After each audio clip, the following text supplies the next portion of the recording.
You accidentally killed a member of your own tribe, all because of a fight over a woman you both wanted. Around you, dozens of eyes are locked on you, familiar faces, the people you once ate with, slept beside, and shared the warmth of the fire with every night, now stare back as cold as stone. You look around, hoping to find a wall to hide behind, but your world is nothing more than the vast sky above and the endless forests in the distance. There is nowhere to hide. So, what happens to you next? If you think the answer is a prison, a dark room where you'll be locked away to await your fate, you'd be mistaken. The truth is far more terrifying. Anthropologists studying modern hunter-gatherer societies, such as the Hadza of Tanzania and the Whale, Kung of the Kalahari, have found that these communities almost never imprisoned anyone, because there was simply nowhere to imprison them. There were no spare huts built solely for confinement. No one could afford to stand guard when everyone had to hunt and gather just to survive. Instead, punishment was swift and public.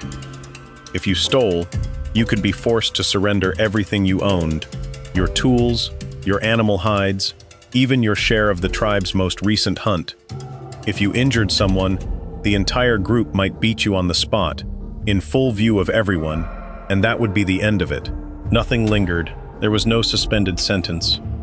But for you, the one who had just taken the life of another member of the tribe, there was a punishment harsher than all the rest: exile. They would stop sharing food with you.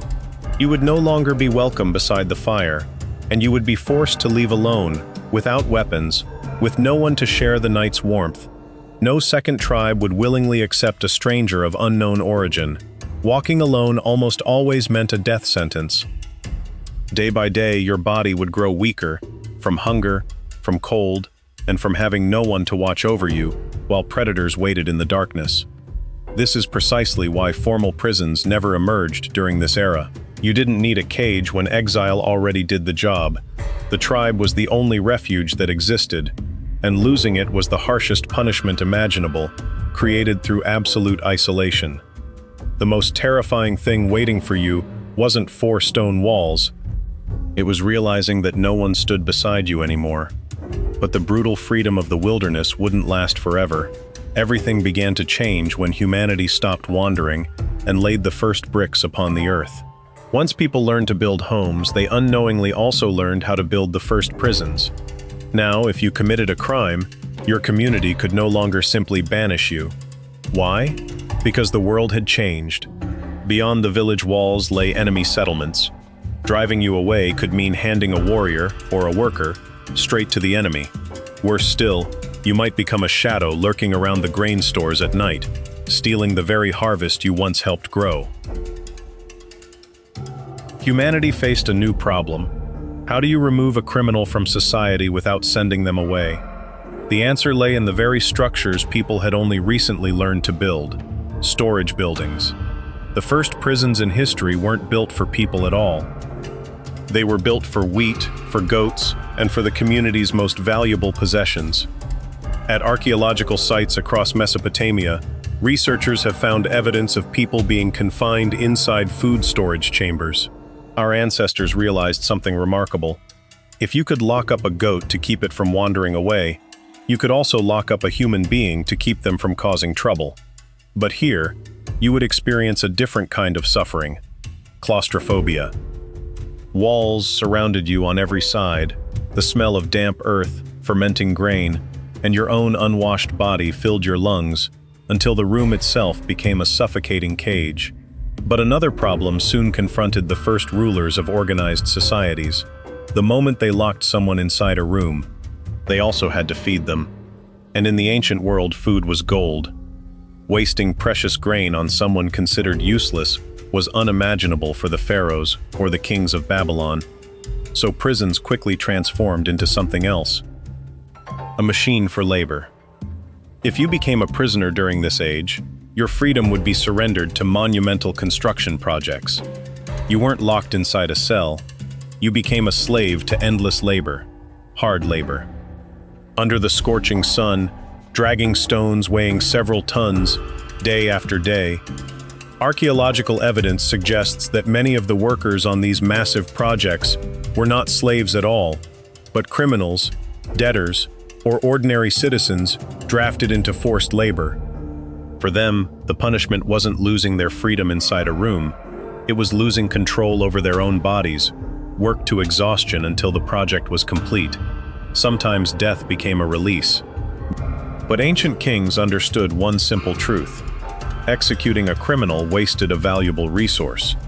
Working them until they collapsed was far more profitable for the empire. Yet the peak of ancient cruelty wasn't found on those sunlit construction sites. It lay deep beneath the mighty city of Rome. Here, prison was no longer about labor, nor was it about punishment through toil. It existed to erase your humanity before death ever arrived. The 1st century BC. You stand at the heart of the Roman Empire, but instead of standing in the public square, you are beneath it. Imagine being shoved through a narrow opening in the floor, dropping into a damp, pitch-black stone chamber. Welcome to the Mamertine prison. In Rome, prison wasn't a place where you repaid your debt to society through work. The Romans believed something much simpler. If you committed a serious crime, you deserved to die. The prison served only as a waiting room. You were locked inside until the day you were dragged out for a public execution, or strangled in the darkness, your body thrown into the Tiber River as a warning to everyone else. The Mamertine prison was so brutal that its lowest chamber was known as the Tullianum, where, according to ancient historians, the stench, the darkness, and the filth created a scene both horrifying and revolting. Here, imprisonment was never the official punishment. It was psychological torture before death. What did that feel like? Absolute helplessness. You were nothing more than a number waiting to be erased. 60,000 years ago, you feared the endless wilderness. Now, you feared 4 walls slowly closing in around you. Why would a civilization as advanced as Rome need places like the Mamertine? Because they had discovered a new power hidden within prisons, the power of fear through darkness. Making an enemy disappear beneath the earth, where no one could hear them, where no one knew what became of them, created a far deeper and more terrifying fear than a swift public execution ever could. Yet it was also in Rome that a quiet transformation began. Within the Corpus Juris Civilis, Roman jurists recorded words that would eventually reshape human history. Carcer ad continendos homines, non ad puniendos haberi debet. A prison should exist to detain people, not to punish them. But in reality, being deprived of light, of freedom, of human contact, was already one of the cruelest punishments imaginable, without a single executioner's axe or leather whip. 60,000 years ago, our ancestors feared being abandoned by their tribe in the wilderness. Today, we build stone walls and write laws to accomplish the very same thing, only under a more civilized name: justice.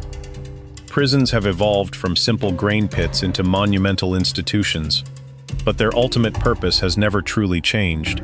They do more than imprison your body. They target something far more fragile: your connection to the rest of the world.